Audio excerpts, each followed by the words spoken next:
Muko tayari? Thank you.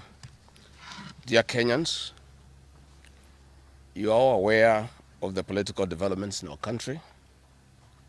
We are standing at a point of economic, political, and social nosedive as a nation.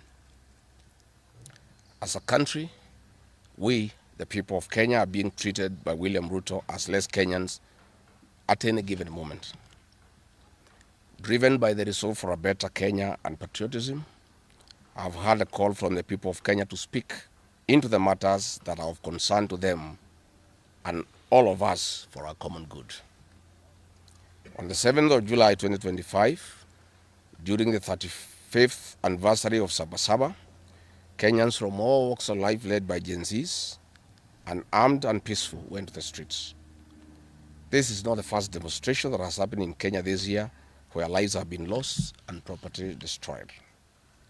Unbeknown to these peaceful demonstrators, the tired regime of Ruto had a well-organized state-sponsored militia in cohort with the police and other state security agencies to maim, kill and destroy property and blame it on the Kikuyu community and specific leaders who are perceived unfriendly to this killer regime.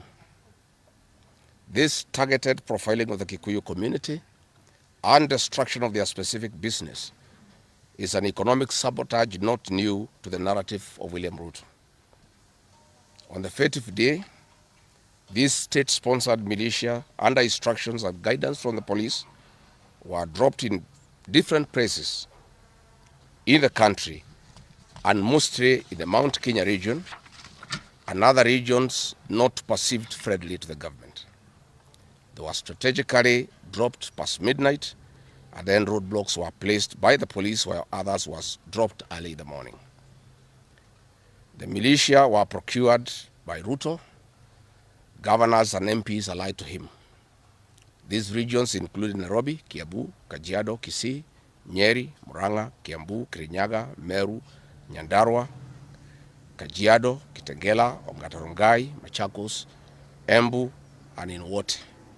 They had clear instructions to loot and destroy specific properties under police supervision. A killer squad of 101 that works under the Director General of the National Intelligence Service, Nuruddin Haji, was armed with assault rifles and drove in a convoy of unmarked Subarus, shooting and killing innocent protesters aimlessly in the streets and estates. This squad in Subarus, hooded and masked against court orders, are disguising themselves as DCI's officers, yet we know they are not. In fact, I would like to clarify that the National Intelligence Service has procured Subarus to give an impression that this killer gang is from the DCI. The truth of the matter is that this has nothing to do with the DCI. This is the National Intelligence Service. And this squad of 101 people was formed when I was still in government. Officers were recruited from the Administration Police Unit for special training by NIS on abductions, killings, and cover-up. And this is a squad that is killing the people of Kenya. The killings and the business destruction pattern point to William Ruto's ethnic profiling narrative, which he is a master with no rival. With a close coordination of PS Interior Raymond Omolo, this narrative was boosted online by state bloggers to spin the narrative. The Cabinet Secretary Kipchumba Murkomen's public to shoot to kill order, coupled with assurances to police officers that the government will not cooperate with the investigators in police conduct, has emboldened security forces. Police officers are now on record threatening citizens who are in their homes, boasting of their license to kill, acting with a confidence that can only come from the highest echelons of power. Mr. Murkomen's admission that these are not just instructions from him but orders from above removes any ambiguity about where responsibility lies. It will be recalled that in the run-up to the 2007 general election and its aftermath, the narrative of 41 against 1 was a masterpiece of William Ruto. The target was profiling Kikuyus against the rest of the country. To a large extent, he succeeded, and every Kenyan knows what happened, and it is also fresh in his mind of the ICC ordeal still hanging on the neck of William Ruto today. We remind William Ruto that his ICC cases are not yet over. They have been posed after witnesses disappeared, and what he is pretending over are crimes under the Rome Statute. It is clear history is repeating itself, and the architect William Ruto is back on the deck. He is hell-bent to finish his unfinished business with the people of Mount Kenya, destroy their businesses, and make them black sheep of Kenya. Despite this horrible experience, the people of Mount Kenya voted William Ruto to a man in 2022 general elections against the advice of President Uhuru Kenyatta, whom Mr. Ruto had branded as a drunkard and a useless leader. Today, the people of Kenya, and especially the Mount Kenya region, feel sorry that they did not heed to the advice of Uhuru Kenyatta. These state-sponsored militia were key in touching of various parts of the country with ease of police assistance to prefer terrorism charges on specific people from the Mount Kenya region. So far, about 50 young people are in courts in trumped-up charges of terrorism in scenarios of state-managed crimes by the state. Again, this is a clear onslaught on the Kikuyu nation.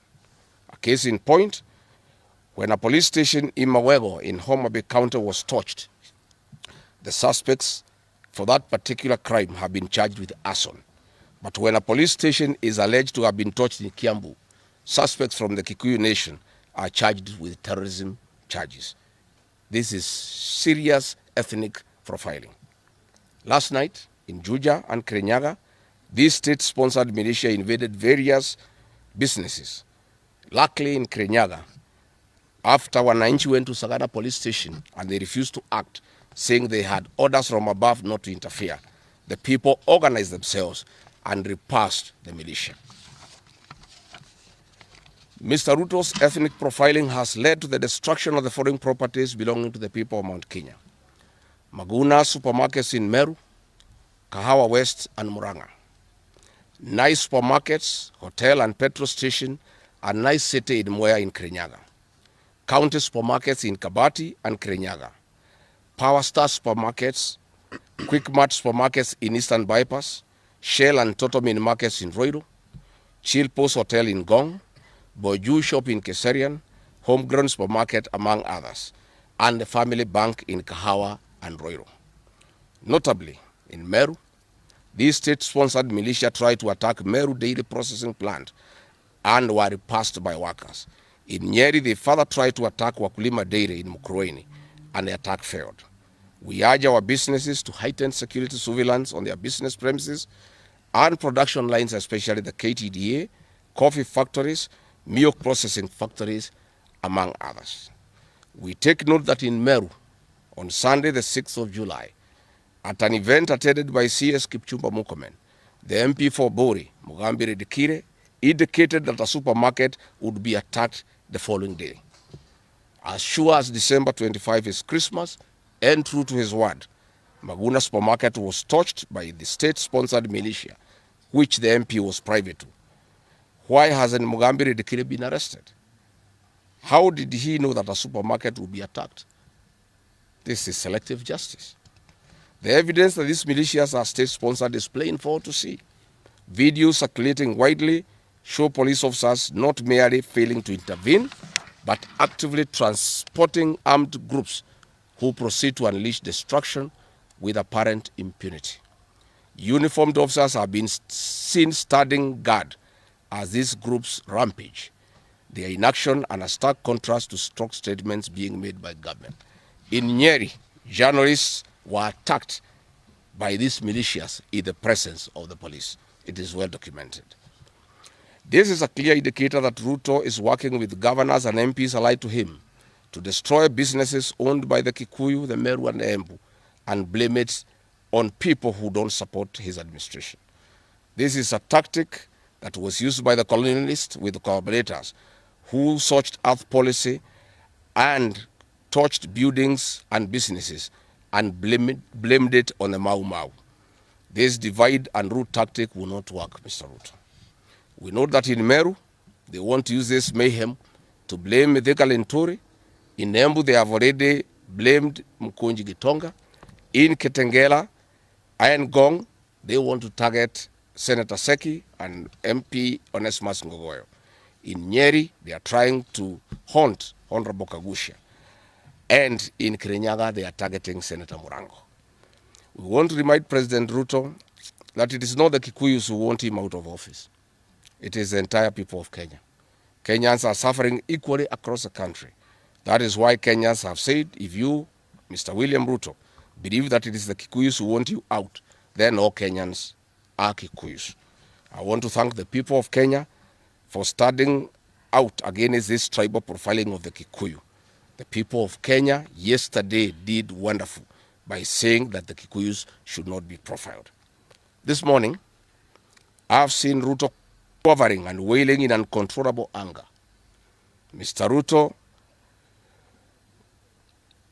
excessive anger is not a solution. I want, with a lot of humility, to advise you to stop being angry. That will not help. You need to know what you need to do because you have not been listening to the people of Kenya. The people of Kenya are more angry than you are. They are angry because you have overtaxed them. There is wanton corruption. There is abductions and extrajudicial killings. There is ethnic profiling and other ills that bedevil your administration. If you want to be calm, please abolish the housing levy and give dignity to the payslip. I have heard you saying that you cannot give jobs to the young people. Please restore the dignity of the payslip. Restore the capacity of the middle class. The middle class will give jobs to these young people. Stop killing and profiling the young people. Listen to them.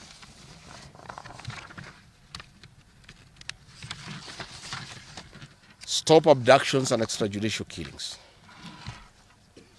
Abolish, disband the killer squad of 101 officers at Nurdin Haji.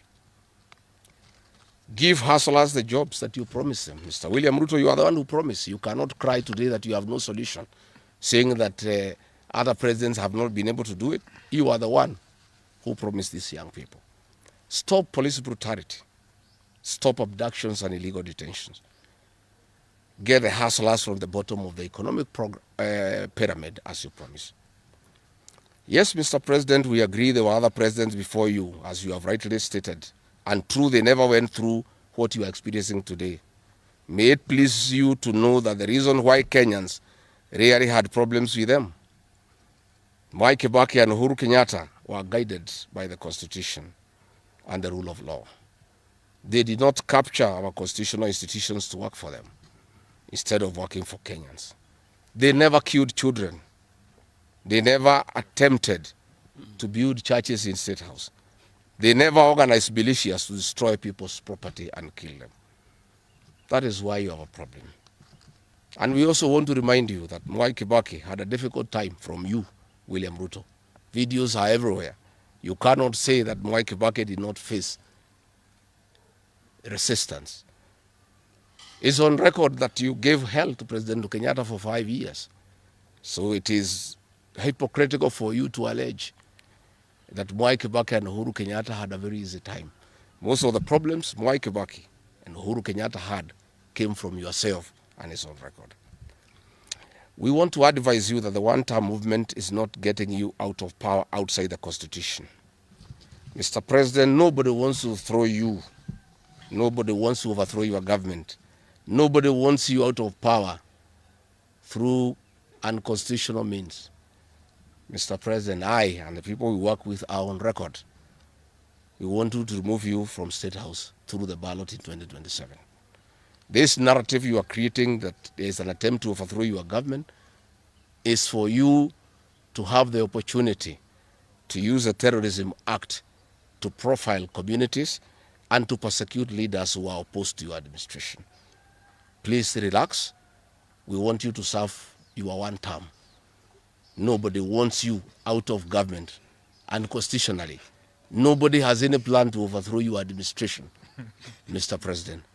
We want to face you on the ballot in August 2027. So just relax and stop crying wolf that anybody wants you out of office unconstitutionally. There is no leader here who is planning a coup, and none has the capacity. And nobody is interested. The leaders in this country, and indeed 95% of the Kenyan population, want to humiliate you at the ballot. They will relish that moment. None of them would want you to go out through any other method, unless, of course, you decided to resign on your own volition. So please stop creating this narrative. This narrative is to enable you to use anti-terrorism law to persecute leaders and to persecute the Kikuyu community. If you speak out online, Mr. President, you want to use the Terrorism Act to harass people. If you dare challenge your administration, you want to use the Terrorism Act to deal with people who are opposed to your administration. My fellow Kenyans, let us not be deceived. William Ruto has stripped away even the pretense of democracy. What we are witnessing is not the rule of law, but the rule of fear. This is not the behavior of a government that serves its people. This is the machinery of outright dictatorship. Finally, I want to announce to the people of Kenya that tonight I will be traveling to the United States of America to talk to the Kenyans in diaspora and the international community about the state of the nation.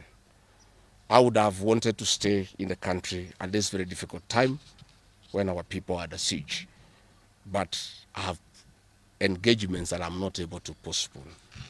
I have been threatened by people close to William Ruto, who called some of my people today, that they will want to stop me from leaving the country. I have no problem. If you want to come and arrest me at the airport, as you are threatening us, you can go ahead. I don't have a problem. You cannot sell fear to us. You know, even if you sold us fear, we cannot buy. You know, and therefore, as I'm out of the country, unless I'm stopped from going, and if I'm stopped from going, I'm still okay. I'll be here because this is my country. We have made sufficient arrangements with other leaders in the united opposition to create a pool of lawyers to come in through for our young people who are being persecuted on trumped-up charges of terrorism. And I want to explain. I have heard the president saying that people have attacked police stations and the law courts. It was all stage managed by the MP for Kikuyu. How do you explain that people can walk into a police station and they are not armed and take over the police station from armed police officers? How do you go to the courts that are guarded by armed police officers and touch them? All these attacks of vital installations were stage managed by William Ruto through Kimani Ichung'wa to create the opportunity to prefer charges against people using the Anti-Terrorism Act. That is the reality. So nobody has attacked any police station. They were all stage managed by government. And what is happening is history is repeating itself. This is exactly what Moi did in the 80s against the Kikuyu community. After the abortive 1982 coup, he used sedition laws and the clandestine Mwa Kenya movement to profile the community and hold people into court, and they'll be taken by Bernard Chunga after 5 p.m.